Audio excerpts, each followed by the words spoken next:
Hello everyone, welcome to my channel. So ఈరోజు వీడియోలో ఏంటంటే మనం ఒక రియల్ టైమ్ సినారియో అయితే డిస్కస్ చేద్దాం. అదేంటంటే రియల్ టైమ్ మన ప్రాజెక్ట్లో మనకి డిఫరెంట్ S3 బకెట్స్ ఉంటాయి. ఆ బకెట్స్లో some important files, folders or important configuration related files అయితే ఉంటాయి. ఇఫ్ బై మిస్టేక్ ఎవరైనా ఒక fresher or any new team member by mistake కనుక ఆ ఫైల్ కనుక డిలీట్ చేసేసాడు అనుకోండి, సో ఆ రికవర్ చేసే ఆప్షన్స్ ఏమైనా ఉన్నాయా మనకి? సో నెక్స్ట్ టైం నుంచి అలా డిలీట్ చేయకూడదంటే ఏ ప్రికాషనరీ స్టెప్స్ తీసుకోవాలి అన్న దాని గురించి డిస్కస్ చేద్దాం. ఓకే, లెట్స్ డైరెక్ట్లీ వీడియోలోకి జంప్ ఇన్ అవుదాం.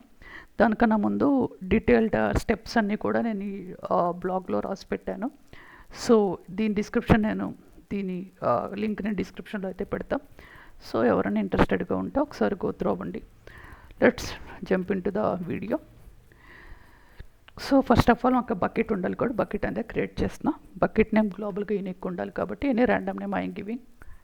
సో బకెట్ 1 2 3 6 7 అంటే గ్లోబల్గా యూనిక్ ఉండాలి కాబట్టి. సెకండ్ కండిషన్ వచ్చేసి నాకు బకెట్ వర్షనింగ్ అనేది ఎనేబుల్ ఉండాలి. అట్లా బకెట్ వర్షనింగ్ అంటే ఏంటంటే ఇప్పుడు మన లైవ్లో చూద్దాం. నా బకెట్ నేమ్ కనుక గ్లోబల్ యూనిక్ లేకపోతే నాకు బకెట్ క్రియేషన్ అనేది ఫెయిల్ అవుతుంది, as we know that. Okay, ఇప్పుడు మన బకెట్ వర్షనింగ్ అనేది ఎనేబుల్ చేసాం కదా. ప్రాపర్టీకి వెళ్ళి చూస్తే under properties we can see bucket versioning is enabled. So bucket version enable అవ్వడం వల్ల మనకు వచ్చే అడ్వాంటేజెస్ ఏంటంటే మనం డిఫరెంట్ వెర్షన్స్ అన్నది ట్రాక్ చేయొచ్చు. ఓకే, సో నాకు డెస్క్టాప్ మీద ఫైల్ 1 అన్న ఒక ఫైల్ ఉంది. దీంట్లో this is line 1 v1.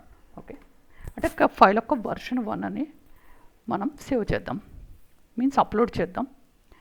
Add file, I'm uploading my file 1, click upload. నా ఫైల్ 1 అప్లోడ్ అయిపోయింది. ఇప్పుడు ఫైల్ 1లో ఉన్న కాంటెంట్స్ని చూడడం ఎలా? ది చెక్ బాక్స్ మీద క్లిక్ చేసి click on open. So this is line 1. Okay, ఇప్పుడు ఏం చేద్దామంటే ఈ ఫైల్లో నెక్స్ట్ లైన్ యాడ్ చేద్దాం. Welcome to my channel v2. Okay, ఇప్పుడు ఏం చేద్దామంటే సేమ్ మళ్ళీ అప్లోడ్ మీద క్లిక్ చేసి సేమ్ ఫైల్ని రీఅప్లోడ్ చేద్దాం. ఓకే, సో ఇప్పుడు మనం ఏం చేసాం, స్టెప్ ఒకే ఫైల్ని 2 సార్లు అప్లోడ్ చేసాం with 2 different versions. So this is version 1 and this is version 2. You can see time స్టాంపులు బట్టి చూడొచ్చు. ఓకే, ఇప్పుడు వర్షన్ 1లో ఓపెన్ చేస్తే ఏమొస్తుంది మనకి? This is v1 line 1. Okay, next version 2 కనుక ఓపెన్ చేసి చూస్తే this is v2. So current version ఇదనమాట. సో లైక్ దిస్ మనం వాడుకోవచ్చు S3ని యాజ్ ఏ వర్షన్ కంట్రోల్ కింద. నెక్స్ట్ ప్లీజ్ సబ్స్క్రైబ్ అని చెప్పి v3 అని యాడ్ చేసామనుకోండి, అంటే నాకు కరెంట్ చేంజెస్ అన్నీ కూడా సేమ్ ఫైల్లో చేస్తున్నాను నేను. And again I will try hit on upload. Same ఫైల్ని మళ్ళీ అప్లోడ్ చేస్తాను నేను. అప్లోడ్. ఇప్పుడు నా కరెంట్ ఫైల్, నేను వర్షన్స్ మీద క్లిక్ చేయట్లేదు, కరెంట్గా నా S3 బకెట్లో ఉన్న ఫైల్ని ఓపెన్ చేసి చూస్తే నా లోకల్లో ఏదైతే ఉందో నా v3 వెర్షన్ వస్తుంది. బట్ నేను షో వెర్షన్స్లోకి వెళ్ళి నేను ఇండివిజువల్గా సపోజ్ సెకండ్ సెలెక్ట్ చేసినంటే ఐఎమ్ సెలెక్టింగ్ v2 అనమాట. నాకు తెలుస్తుంది. ఓపెన్ చేస్తే ఓకే, ఇలా మనకి వర్షన్ కంట్రోల్ కింద యూజ్ అవుతుంది. ఓకే, ఇక్కడ దాకా ఫైన్. ఇప్పుడు బై మిస్టేక్ మన సినారియోకి వద్దాం. బై మిస్టేక్ ఎవరన్నా టీమ్మేట్ డిలీట్ చేసాడు అనుకోండి, దేన్ని, నా ఫైల్ని డిలీట్ చేసాడు అనుకోండి. Okay, delete. సో నేను S3 బకెట్లోకి రాగానే నాకు ఆ రిక్వైర్డ్ ఫైల్ ఉండదు. సో ఈ ఫైల్తో ఏదైతే డిపెండెంట్ స్క్రిప్ట్స్ కానీ ఏదైనా క్లౌడ్ ఫార్మేషన్ టెంప్లెట్స్ కానీ ఉంటే అవన్నీ కూడా ఎగ్జిక్యూట్ ఎర్రర్స్ త్రో చేస్తాయి. సో ఇది నా కేస్. సో ఇక్కడ మనకు వచ్చిన అడ్వాంటేజ్ ఏంటంటే ఈవెన్ దో డిలీట్ చేసినా మనకున్న లక్కీ థింగ్ ఏంటంటే మనం వర్షనింగ్ ఎనేబుల్ చేసాం. ఎక్కడ చెక్ చేయాలి? అది ప్రాపర్టీస్కి వస్తే బకెట్ వర్షనింగ్ అనేది ఎనేబుల్ ఉందా లేదా చెక్ చేసుకోవచ్చు. లక్కీగా నేను బకెట్ వర్షనింగ్ ఎనేబుల్ చేశాను కాబట్టి ఇట్స్ నాట్ లక్కీ. యాక్చువల్గా రియల్ టైమ్ ఆర్గనైజేషన్స్లో కొన్ని స్టాండర్డ్స్ ఉంటాయి. As per the organisation standards KMS encryption చేయాలి, బకెట్ వర్షనింగ్ ఎనేబుల్ చేయాలని ఉంటాయి. ఎందుకంటే ఇలాంటి సిచ్యువేషన్స్ వచ్చినప్పుడు ఓవర్కమ్ చేయడానికి. ఓకే. సో ఇక్కడ మనం క్లియర్గా చేస్తే ఈ 3 ఫైల్స్ మనం అప్లోడ్ చేసాం. This is version 1, this is version 2 and this is version 3. But ఇక్కడ మనం చూస్తే మనం డిలీట్ చేసినప్పుడు బై డిఫాల్ట్గా delete marker type equals to delete marker అని చెప్పి వచ్చింది.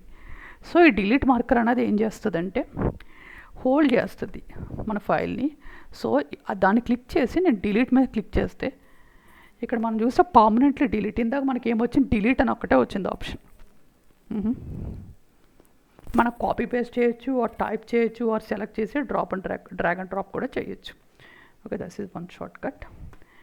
ఇప్పుడు మనం చూసినట్టయితే ఏంటి, డిలీట్ మార్కర్ ఎప్పుడైతే డిలీట్ చేశానో నాకు ఫైల్ యాజ్ ఇట్ ఈస్ కనిపిస్తుంది. ఓకే, అర్థం కాకపోతే మళ్ళీ ఒక్కసారి చెప్తాను క్విక్గా. నాకు ఆల్రెడీ ఒక ఫైల్ ఉంది.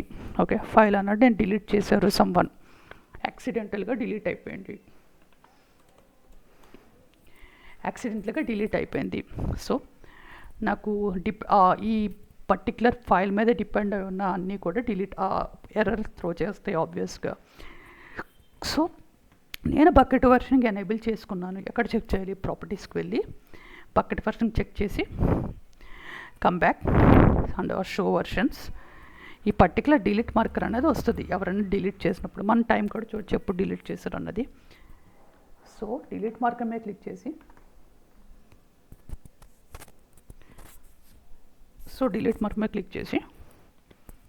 సో పర్మనెంట్లీ డిలీట్ అన్నది మనం క్లిక్ చేస్తే డిలీట్ మార్కర్ని పర్మనెంట్గా డిలీట్ అయితే చేస్తే మనకు మళ్ళీ ఆ ఫైల్ అనేది వచ్చేస్తుంది. If you want open the file, open చేయండి. ఓపెన్ చేసినప్పుడు మనకి యాజ్ ఇట్ ఈజ్ మన కరెంట్ వర్షన్ అనేది వస్తుంది.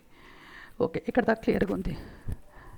ఇప్పుడు నాకు అసలు మొత్తం బకెట్ని ఎంప్టీ చేసేద్దాము అనుకున్నట్లయితే సేమ్ షో వర్షన్స్కి వెళ్ళి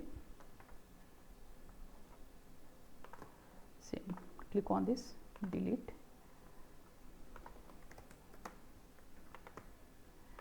ఆబ్జెక్ట్స్. ఓకే, సో షో వర్షన్స్కి వెళ్ళి మొత్తం ఇంక్లూడింగ్ డిలీట్ మార్కర్ అన్నీ కూడా డిలీట్ చేసేస్తే నాకు పర్మనెంట్గా డిలీట్ అయిపోతుంది. ఓకే, మీ డెమో అయిపోయిన తర్వాత ఇదైతే చేయండి, ఎందుకంటే బకెట్ని అలాగే హోల్డ్లో ఉంచేస్తే మనకు ఛార్జెస్ అయితే పడతాయి. సో మా షో వర్షన్ చూసినా కూడా ఏముండదు, ఎందుకంటే నేను డిలీట్ మార్కర్తో పాటు ఒరిజినల్ ఫైల్స్ కూడా డిలీట్ చేసేసాను previous versions. Okay, so versioning ఉంటే దిస్ ఈజ్ ద ప్రాసెస్. ఆ వర్షన్ లేకపోతే ఏమన్నా పాసిబిలిటీ ఉందా అన్న చెక్ చేసుకోవచ్చు. నేను స్టెప్స్ అనే డీటెయిల్గా రాసా, ఎవరన్నా కావాలంటే ట్రై చేయండి. డిలీట్ వర్షన్ అన్నది ఎనేబుల్ లేదు, అప్పుడు పాసిబిలిటీ ఏంటంటే బై డిఫాల్ట్ డైరెక్ట్లీ రికవర్ చేయలేము. AWS S3లో మనకు ఆప్షన్ అయితే లేదు. ఓకే, సో బట్ ఇలాంటి సిచ్యువేషన్ ఓవర్కమ్ చేయాలంటే బ్యాకప్స్ ఆర్ కాపీ చేసుకోవాలి ఆ ఫైల్స్ అన్నీ కూడా. So AWS S3 doesn't provide a built-in recovery mechanism for permanently deleted object without versioning. So versioning అనేది మస్ట్ ఉండాలి. సో ఇన్ ఫ్యూచర్ అసలు డేటాని లాస్ అవ్వకుండా ఎట్లా పర్ఫెక్ట్గా బెస్ట్ ప్రాక్టీసెస్ ఏంటంటే, one is enabling versioning, second one is regular backups. ఇదన్నమాట. So ఈరోజు టైమే నచ్చిందని అనుకుంటున్నా.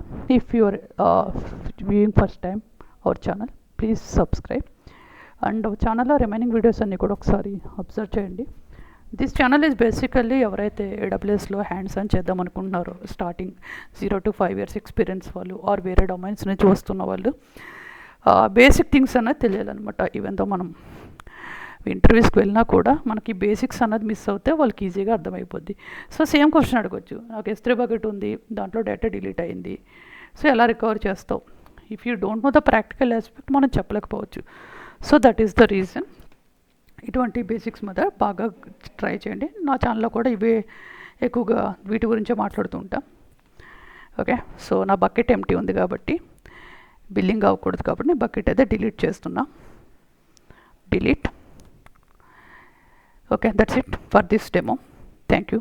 Thanks for watching.